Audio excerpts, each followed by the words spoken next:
म भरत विश्वकर्मा। आज हामी बुढीगङ्गा नगरपालिका 9 बाजुरामा छौँ।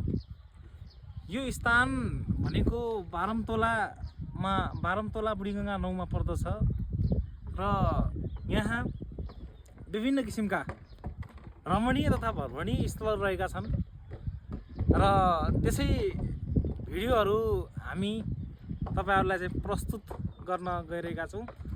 र यस स्थानको बारेमा बताउनु पर्दाखेरि यस स्थानको नाम बारमतोला हो र यो माथिल्लो काप्रीतोलामा पर्छ र यस क्षेत्रमा धेरै जात-जाति वेशभूषा लगायत धेरै थरीका मानिसहरू चाहिँ बसोबास गर्ने एउटा स्थानका रूपमा यसलाई चिनिन्छ र यो क्षेत्र भनेको सुदूरपश्चिमकै राम्रो धार्मिक स्थल बडीमालिका नजिकै छ। यहाँबाट बडीमालिका पुग्नका लागि करिब 4-5 घण्टा हिँडेरै जाने हो भने पनि पुगिन्छ र एउटा पवित्र स्थल भएको कारणले गर्दाखेरि चाहिँ यस स्थानमा सम्पूर्ण मानिसहरूको बसोबास भइरहेको छ।